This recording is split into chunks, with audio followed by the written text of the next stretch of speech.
Welcome to this episode of Rebelle Revealed. Now in the previous episode we picked a color palette and I showed you ways to get a color palette, pick your colors for the painting. Now we're going to explore some watercolor painting. In the next episode we're actually going to paint the painting so the house gets some color. But in this episode I want to explore watercolor together with you and see which options we have, how it behaves and what we all can do with it. Well, let's explore that now. And we're going to explore some watercolors. Now the watercolor is the third one from the list. And you can do some, of course, interesting things with it. Now once you press on a brush, so if you're greeted with this one, if you start up, you go to the watercolor, I have some options. You have the pure watercolors, you have some gouache, sumi-e, some Chinese, or Japanese, which is it? Japan? No, that is, I think, Chinese. Huh? The old Rebelle original watercolors, and some splatter brushes, and you have some granulation too, which brings in some pigment in a different way. But we're sticking to this watercolor, and we might have, of course, explore the other options in the painting itself, but I'm sticking to this one. I'm picking the round 2, that's just a round brush. Now standard, what this will be set on, you have a number of settings. Length is probably not in yours, so we're going to ignore that. You should have these 3, size, opacity and water. And you have this little button there and these brushes and the eraser. The last one is an eraser. Standard it is on this one, I think. And this is paint. And what it does, obviously, if I pick a color from my house palette we made the last time, I paint and it just works like regular watercolor. You get the stroke. If I go over this again, it puts over another one there. And now since this is still wet, this slowly is going to blend into the other one, just as regular watercolor would do. And you can stop this at any moment if you're happy with this and dry this. And now this will stay on there and will not move anymore because this is dry. And if I put on a new one, this will start working again. And if I put one there, that's now going to flow into the new one until I say stop. And now it stays right here and doesn't move any blend anymore. The first option. This works like regular watercolor. Let me do that again. And we're going to use this button for a minute. So these will be just transparent colors. As you can see, they're layering on top of each other, a little bit like glazing. You have an option here to put it in opaque too. And that means if I get the line and I put another one over it, see, it puts that same color over it again. And we're going to demonstrate that with 2 colors, probably better. So if I put it on transparent, over there you can see the other color coming through and now they start mixing. If I put this to opaque, it is not so transparent anymore, see? And it goes over it. Now the opacity I can also, of course, control with this one. If I put this on 100%, see, it goes all the way over it. If I put that nicely low, it blends in, but the color also, of course, then gets less. And the water, what that controls is purely how much water there is. And the less water, the less it will blend in each other. So let me do this on the transparent again. Put that color and have little water. And now it takes a long time for these colors to blend because there is little water to blend and they hardly can blend. And if I put a lot of water in it, this one I'm going to put a lot of water in that and that should start blending. I can see it blending already a lot more because there's a lot more water in it. And that's the difference. So you can control that just as with regular watercolor paint. The more water you put in it, the more they go blend. The less water you put in it, they're hardly blending. And if you make them opaque, so almost pure from your pen or from the tube, then they almost work like gouache colors. All right, I think that is good for this demonstration. And it's saving automatically, so I have to wait for that to happen. Now the other options, let me put a little bit less water in it. The size, of course, is obvious, the size. We have some other options too. Now we painted. I'm going to demonstrate that with 2 colors probably. This is just paint. If I paint the blue color and I put that green color over it, it's going to glaze over that and now it's going to mix. If you take that second option, I'm going back to that blue color. I want to put that blue color down. And now I'm going to pick that green color. Now see what happens. it starts to pick up that color if I start painting. See, instead of glazing it over it, it's blending the colors, it's mixing the colors. So you can get some interesting color variations, and picking up the color, I'm moving into a little bit more like oil paint. Now, if you can do this in real life with watercolor, we can argue about that, but it is an interesting option.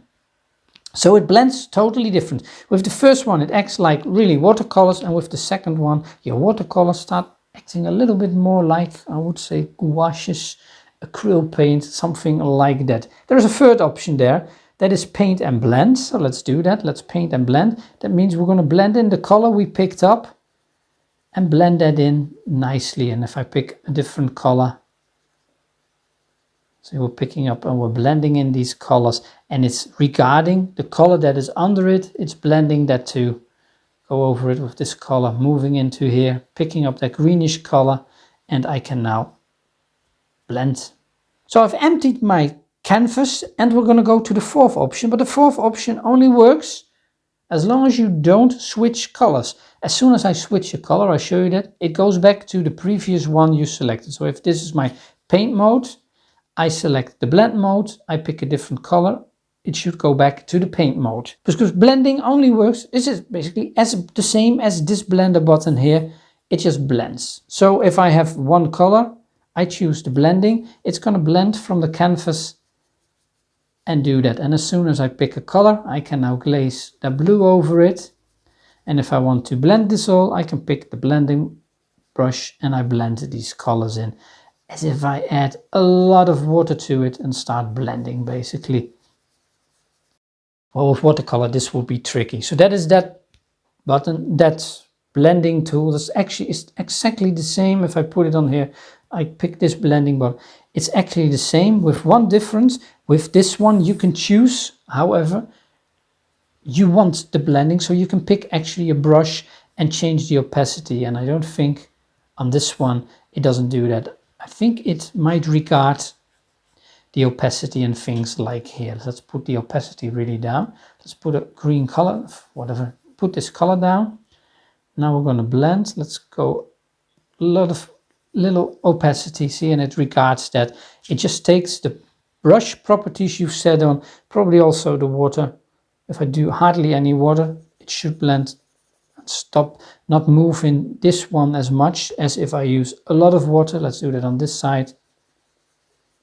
There you go, and it's very watery now, and it should blend in nicely here. So that is basically the difference. So the blending here picks the properties from the brush. The blending here lets you choose your own properties. And that's basically the difference. Now the length. I'm going to show you what the length does. To get the length, what you're going to do is press on here and then say show sliders. You can now control the length and the pressure. If you don't have a pressure sensitive pen like I do, you could actually set the pressure there too, and now it controls the pressure. So now it's 100%. If I slide that down, I should hardly get anything. It overrules my pen actually, but I don't want that, so let's get rid of that. Oh, I don't want the lines moving on. So if you don't have a pressure sensitive pen like I do, then you can control it that way. I'm gonna get rid of all of this. The length, what it does basically, if I put that on 100, it keeps on painting infinite, which is not really realistic because your brush will run out at some moment. If I put the length on 0 or 1, now 1 is the shortest, that's all you're going to get. Great for really short strokes. It just puts hardly any paint on the brush.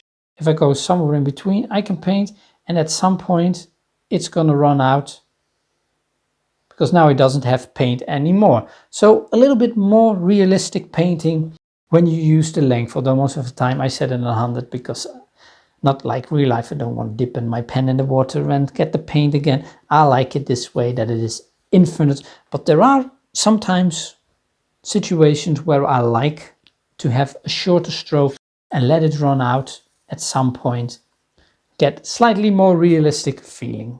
in the painting. Now, aside from these settings, you of course have the brushes you choose. You can choose a liner, which is a nice thin liner brush, a really thin long brush. I'm gonna pick one here, like this one, a nice liner brush like that.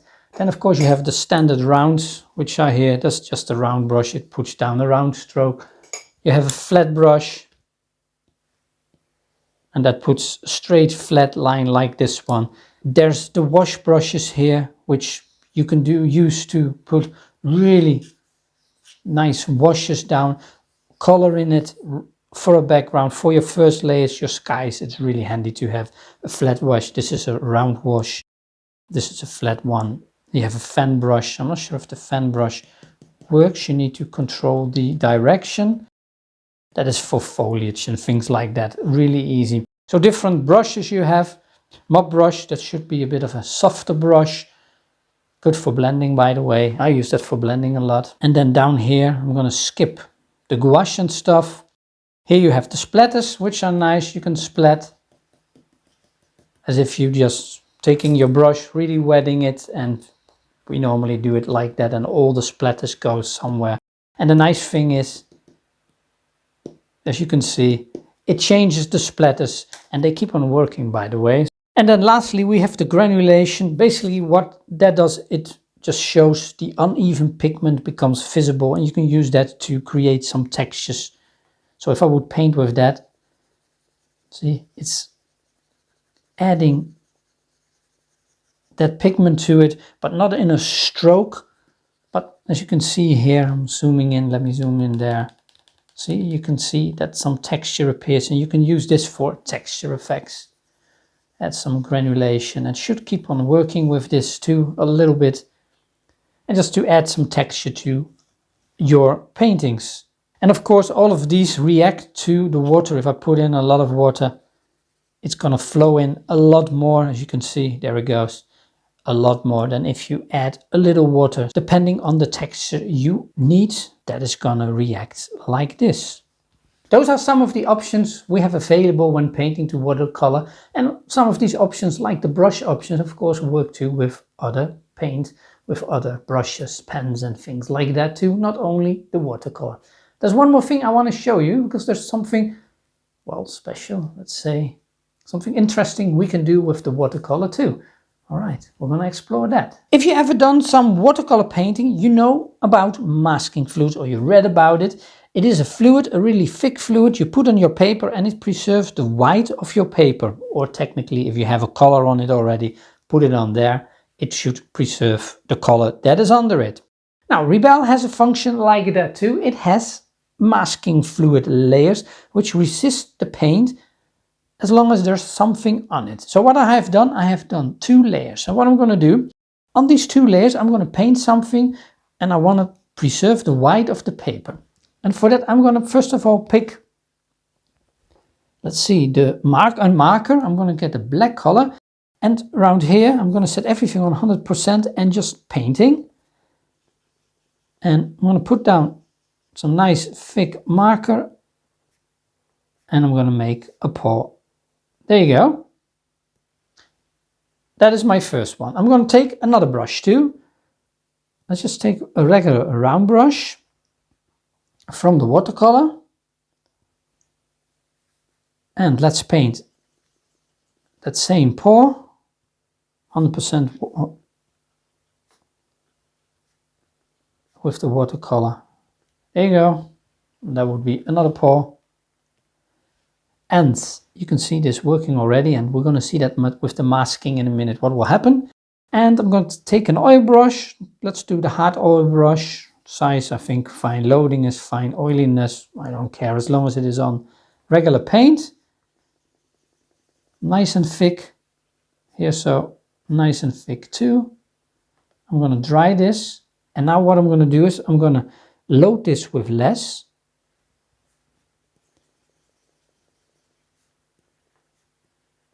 So this is loaded less. We're going to see the effect, and we're going to go back to the watercolor, and we're going to slide down the opacity, and we're going to create one like this. Well, let's do it like this then. All right, good. Those are my what am I saying? Those are my 5 pours, which I don't want any paint to go on. So I painted them all slightly different so that we can see the effect. The next thing we need to do, we need to tell Rebelle this is a masking fluid layer. So you press on this M and you get some options. No mask is obviously no mask. Mask opaque and mask transparent. I'm going to show you the difference while you see the difference. The mask opaque is the one where it resists the paint going on there, and the mask transparent is where it actually lets the paint go into what you painted and resist the rest of the page. So let's do the first one first. And as you can see, it locks, it says an M here, and it locks and I can't paint on it. The next thing which I'm going to do is I'm just going to take a paint color. Round brush is fine. I want the opacity to go higher. The size is good. And I'm going to paint over this. I should hide it. I hide this one. Then you can see the effect way better. And I'm going to paint over this one. And now you can see the difference between these two right away. The paint goes into the transparent areas. We should have one more here. See, and it nicely recards those edges of the brush. And let's do the other one here. See, and that one goes, because I have pressed less hard on that one, a little bit less loaded. See, the paint goes in slightly in there. And the last one, the paint should go into that one quite a lot, as you can see. See, I can just paint over that. It is under there, you can't see it, but it is right there. And that is then the main difference between all of these. You need a brush which is really a solid color. Let's put it there, that's the best way. A solid color works best. And as you can see, that works very interesting. Now let's turn it around. Let's do a layer under it. So I'm going to add a layer under it. I want to change this mask and I'm going to say the mask option is now set to transparent. I'm going to do the same again. I'm going to get that brush, that green, on the layer under it. I want to paint, and as you can see, what happens? There you go. Whatever I have made under it now appears, and I can only paint in that. And for this, the masking works slightly better. And even this one works now. As long as I go over it a couple of times, it works. And there I missed a spot. And what we could do instead, let me remove that. Let me get this color. And let me pick a different brush. Let's go for a oil brush. And let's get a round brush, load it up nicely, a little bit more oily. Let's paint, and as you can see, with the oil brush, this just works great too. Now I'm going back to the watercolor brush. I need some splatters on this. Different color. And there you go. Dry this. Now I'm going to bring back that one. I'm going to hide that. And that's the way masking fluid works in Rebelle. And if you don't want the masking anymore, you can just unmask this and use it as a regular layer too, if you wanted to. But let's keep it to the mask and hide it. Masking fluid. So that is an extra option you have. And the nice thing about Rebelle, it does not only work with watercolor, it basically works with any brush. Well, and that ends the exploration of the watercolor brushes. I think we explored plenty and we have some great options. And we can now start painting. But we're not going to do that in this episode of Rebelle Revealed. We're going to end this episode here. And in the next episode, we're going to start painting our house.